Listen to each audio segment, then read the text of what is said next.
Okay, so I'm going to walk you through the social concept, and then I'll talk about the technical challenges. So social concept, super easy. Hit the start button. Start here. Uh-huh. All right. Now you're going to see 4 very basic timers. This is super simple. Anybody can understand this. The current time is just the current time. It's the same for everybody, and it counts 1 every second. Yep. The register time is the first moment that you start.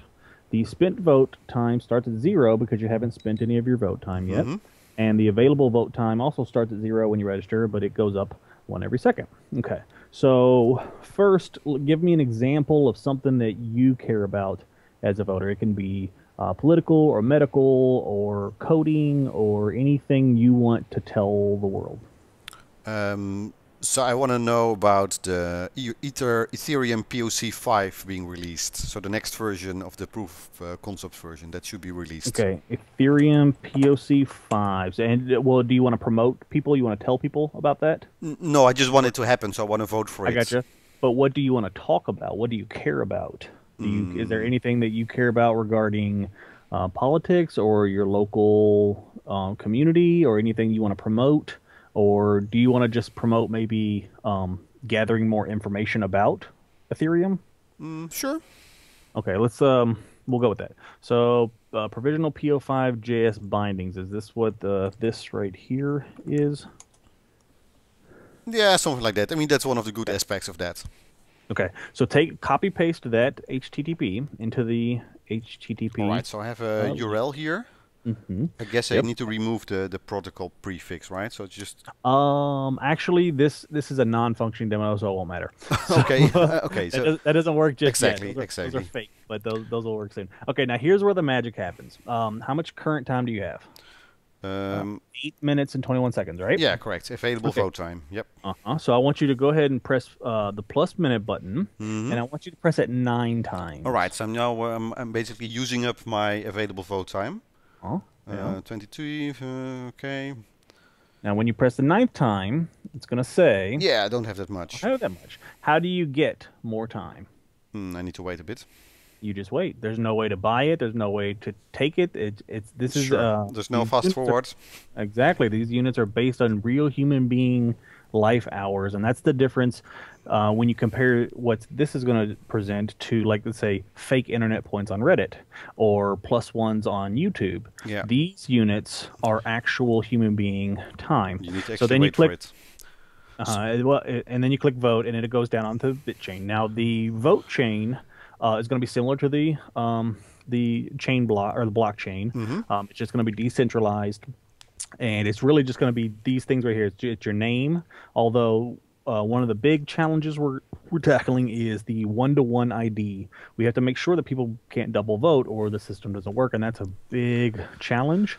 But we got a lot of really smart people and a lot of. So let's wrap this up first. So I have my URL. I have decided how many minutes I want to spend. Hit vote. And I hit vote here. Yeah. And then it goes on to the chain. Now, what's this 540? That's in seconds. Because you used all your time. Yeah, but that's the. I mean, this is in seconds. The unit for that is seconds.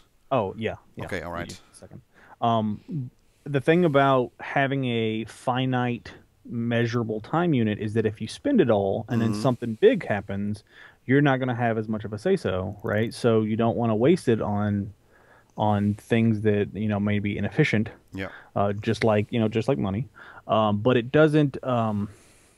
The 99%, the people will literally have 99% of the vote. So this is about empowering them. This isn't about empowering technologists or political authorities or rich people. This is about grandma and the average Joe and just the people who are affected most by big policy decisions. Right. So and this time, I mean, my spent vote time, it increments, or my available vote time, it increments only when I'm logged into this page, or does it always? Yeah, no. Once we get it going, it's going to be for your whole life. And so this is kind of an interesting concept that people who don't use the internet very much, they are actually going to be rewarded Okay. when the time comes that they do, when there is something big, they're going to kind of come in and be the big heavy hitters. Whereas kind of technologists that use the internet every day are going to have these more small 1 minute votes. And it's going to be, the grandmas and the moms that kind of pull the big decision making issues, right? So when your child is born, you decide on a name and you create a BitVote account for them. Yeah, I've been thinking about that. Yeah, in the future, I was thinking like, what's BitVote gonna look like in 3015? Exactly. And yeah, when you first born, you give the. Now, some people are like, well, when you vote for president, there's a minimum age, right? You got to be 18, so maybe we should do something like that. And I'm like, well, yeah, okay, but if you do, you got to remember that a 9-year-old invented the word Google, Yeah. so maybe kids have some inspiration that they can. I don't know. I'm really interested to see how society will use this concept. It's a measurable unit to express the will of the people, and it's completely free to express and interpret how you want. There's also some more write-ups down below and different So ways. just for this demo's sake, I mean, I've seen votes in the way, but in the vote chain demo, I didn't enter my name anywhere. I mean, should I be I'm seeing gonna add your fake vote to the fake vote chain right now, and I'm gonna do it manually, and I'm just gonna anonymize your name. I'm gonna call you. I'm gonna name you by a vote stamp or a time stamp. Oh, you can use my my handle, Okay. Mits106, if you don't mind. Okay, sure, I'll do that. We can do that too. Let's see, add mids 106, and then now you voted how many? You voted 9 minutes. Yeah, right? 540 seconds. Yep. So I'm gonna do 00, 09, 00, and then your link was right here. Okay. Well, I lost the page. Where'd it go? There it is. All right, there we go. So then I commit changes, and hopefully, if I did it right, refresh the page, and your vote will be on there. You might have to give it. There you are. Look at you. There That's we your go. first vote. Oh, how nice. Yeah. Exactly. Yeah. So I mean, now, so this is just a demo, right? I mean, you did Yeah, this manually, but concept. when this is tied to the Ethereum blockchain, this will be automatically recorded. Yeah, well, there's going to be 2 steps. The Ethereum's coming out in December, so we got about 6 months or so for that. The actual very next step that I want to do next week is to have that blockchain interactive. But we're going to use the honor system for now. Yeah. So if you're going to vote, don't double vote. Just use one account, Sure. and we'll use a centralized chain block for now. But the key here being that the beta. I use the term self-developing. So BitVote is literally going to be developed by BitVoters using BitVote to develop the BitVote. Sure, and that's why it's open source, right? So if you on GitHub, yeah. well, that's the HTML and that's the demo. But so you'll also be releasing the contract source and everything for it. Yeah, I click on Jasper. He's got go to the there should be a code. Let me find it for you. Yeah, okay. Yeah, and that's a really old one, but it's kind of it's nice for the YouTubers. And you can kind of watch that. It's got like little colorful cats and stuff. Oh, that's nice. So you provided me with a link. Let's see that. Yeah, so that Jasper. That's your okay. And he gives the technical barriers. They're talking about like Ethereum and how to do. I don't know. They're gonna talk. Jasper and Vlad. They just say stuff that makes my brain explode. I don't even know how they do what they're doing. But yeah, they need to watch it. I mean, you can't have brains exploding all over the place. I mean, yeah, well, it's all right. It's good for me in the end. It's making me a stronger person. So I'm learning a lot about the whole Ethereum thing. I get the concept that it's like Bitcoin, but they would put a developing language on top, right? So that's exactly what we needed.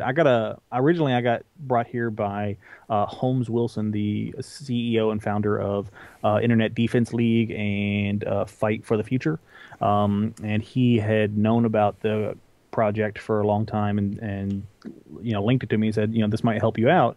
This might be a good foundation. And then I came and checked it out and I was like, oh, this is exactly what we need because it's decentralized, right? So how did you meet Jesper and Vlad? How did you run into them? Holmes Wilson sent us towards Ethereum. We checked it out, looked into it, and that is exactly what we needed. We needed that foundation for it to be centralized, decentralized. Yep. So then me and Leah, she wrote a proposal, and that is right here. Because it was on the forums. Yeah, yeah. If you can link. Oh, yeah, there you go. So I'll just open it here. Mm-hmm. Oh, yeah, Leah Chase. She's going to be our guinea pig on Monday. She's going to be the pretend voter that's going through her first BitVote. And that was her vote on the Monsanto thing. She is not happy about what's going on with the food system in America. Apparently, a lot of people are not happy about that. But that kind of explained everything, and then we got some feedback. And now, it's been a difficult concept to communicate. That's really been our biggest barrier. So a lot of people kind of messaged us, and they just kind of weren't getting it. But Jasper, he just got it immediately. He's very smart. He's very smart. He's a I can smart see cookie. that. He is very, very smart. And he got the concept, and so we messaged him and requested a meeting. So me, him, Leah, and Stefan, we got together and we talked, and it just really vibrated or resonated, I guess, with them, and they liked it. They ended up telling us about crypto sorts and Vlad and Ethan and a lot of the other really neat things. There's this thing called Doug, which is kind of like a really interesting crypto democracy thing. So it's really definitely right up the alley of all the other community members. So it seemed to work well, and people were really inspired by it, and we're just going to keep on trucking forward. Exactly. So one of the challenges, I mean, what you described is like you can easily create more Ethereum IDs and then just create a different, I guess, voter account for them. Exactly. If we don't solve the double voting problem, then the system's useless. It doesn't work. Nobody's going to trust it. Exactly. So that is absolutely going to be our biggest challenge. But a lot of other people are struggling with this too. Vlad. I mean, you have the same challenge if you do, I don't know, registration for forums or some other kind of voting system, or maybe even if some limited release for a new currency that you want to create. So I mean, a lot of people have the same issue. So and when it comes to social engineering attacks, passwords, and data, this security it's relevant to a lot of people. We're not the only ones, and there's programs like something called UBI, Universal Basic Income. Okay. Is this as a concept, as a kind of economic concept to give everybody a basic currency? Yeah. And DARPA did something called Active Vote, which I really liked. Vlad has been doing a whole lot of work in something called reputation systems, which are not necessarily one-to-one IDs, but they are what I think is probably going to happen is that we have a lot of different ways of going about solving this, but none of them are really a magic bullet in and of themselves. But if we come up with a combination of several, I think we can get the double vote problem so small that it won't be incentive. There's no incentive to do it, and it won't cause the problem. Right. And I mean, it's external. It's an external problem, and you can just I guess focus a lot on the other parts of the system as well. The key part here is that you, as a voter, and everybody listening to this, as a voter, you get to help. Like this isn't us making a tool that you use. You literally get to help. Once we get the chain block going, if you got an idea, if you got anything that might help us with this, if you want to jump in and try some things out, then you use your own vote hours and you jump in and help us do this. So this isn't a top-down development project. No, it's really a wisdom of the crowds. That you're going for. It is. So what do you need with your project? What are you looking for? What's the next step? Well, first I want to get the immediately I want to get the chain block actually working, so you and other people can, even if it's centralized and we're using the honor system, just so you can start helping us promote ideas. And then we'll kind of start because right now it's just kind of me and Jasper working on it. We gotta bring the people in, so to speak, and then once we get them in, they'll start working on different pieces of it. And I'm not sure exactly what the plan is. He's got a lot of really.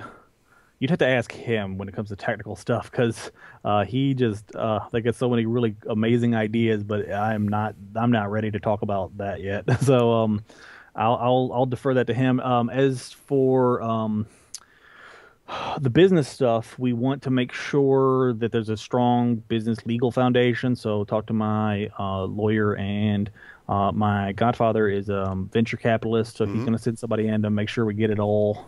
I don't know if it's NGO or nonprofit, or I'm not sure how we're doing that, but make sure that's all nice and well founded. And then I guess I'll probably, while the coders are doing their thing, I'll really, I'll be doing PR campaigns to kind of maybe get some donations, but really I care about getting like the voters. Like I really want them to come in and say, what do you think about this? How are you going to use it? What are you worried about? What I want to know.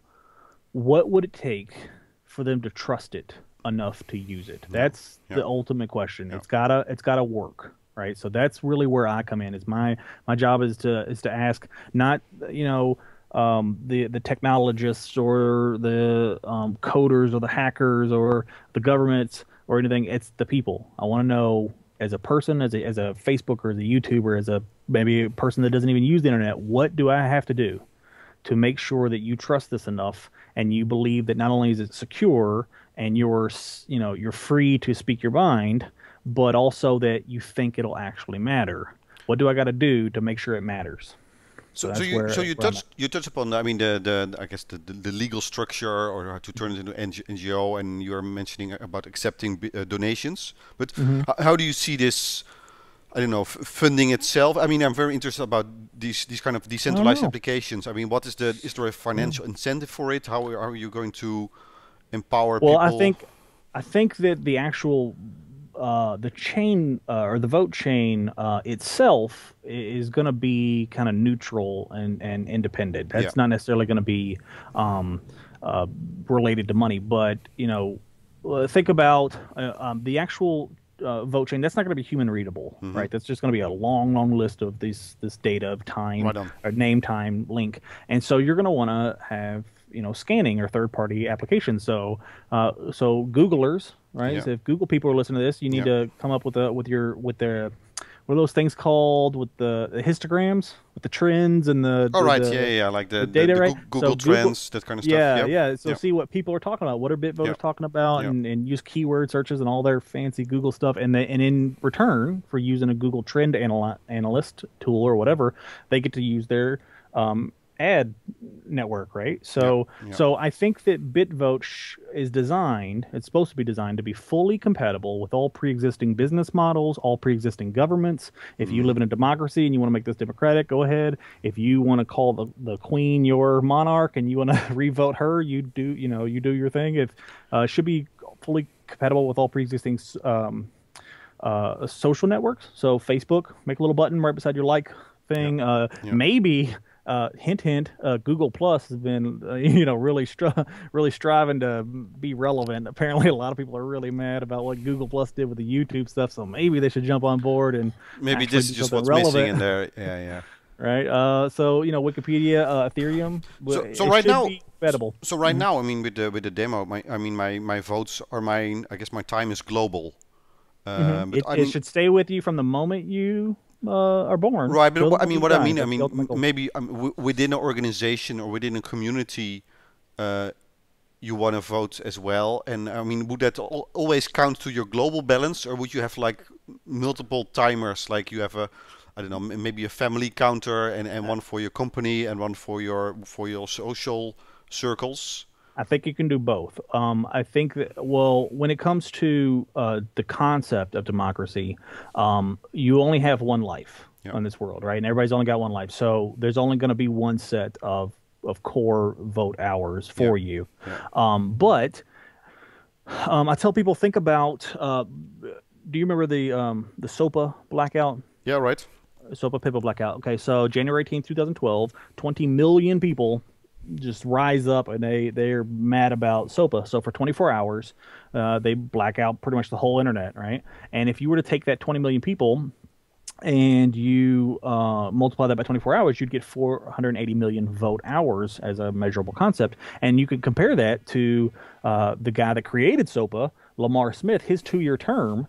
is only like 17,000 vote hours. That's a Yeah. big comparable difference concept, right? So really a global, yeah. I mean, yeah. I mean, what you were saying, like your time is limited, and make it count. I think that's the powerful message here. But keep in mind, one of the things about the Sopa blackout was that if you weren't American, you didn't get a say so. That was an American law. So you had, in order to Americanize that vote, you had when you go to Google's front page and you click the big blackout banner or Wikipedia or whatever, and it links you to your local representative. So I had to call Rand Paul, and I called his office and left my little message thingy. And then if I were to flip over and go to Wikipedia's page and do the same thing, it would take me back to Rand Paul. So I couldn't double vote that day, right? But it was Americanized, and you had to be American over 18 in order to count. So in essence, the internet vote can adapt to any other kind of vote. If you want to make it only an American vote or only a British vote or not an only not a national vote. So I believe that this should be adaptable. You should be able to take these units, and if somebody wants to make them in a certain way, that they should be adaptable. Right, Aaron. I mean, it sounds very, on one end, very simple, but also very, very powerful. So this is very cool to watch. And I'll be sure to interview Jesper as well, especially when the process proceeds, because I'm also interested about the technical side of things. And we'll be. Cross our fingers. I think I'm hoping. Well, I don't want to get it too hopeful, but really, if this works, in the way that I think that it's going to work, I'm hoping it'll give, for the last 5-10 years, the internet started as something that was really inspiring, right? People were like, oh, we can do all kinds of things and we can improve the world. And now if you ask somebody, well, what's the internet going to look like in 5 or 10 years from now? They don't feel that way. They're like, with the NSA and the surveillance and the FCC and the neutrality, there's just so many things that people are worried now. And so that tone has changed from the internet inspires us to the internet terrifies us. And I'm hoping that this can be as universal of a concept and as adoptable of a concept and as empowering of a concept that it can tip the favor back towards us. I hope that it will inspire people and say, now you have a method of organizing you and people, whatever your problem is, if it's the FCC, if it's Google, if it's the NSA, if it's just Monsanto, whatever it is, now you have a method of measuring the will of the people in a systematic way that will hopefully give you an edge. Now, hopefully it'll give us an edge to kind of self-organize and to solve problems as necessary and kind of start winning back that all that really positive inspiration and hope that we used to have. All right, Aaron, good luck with that.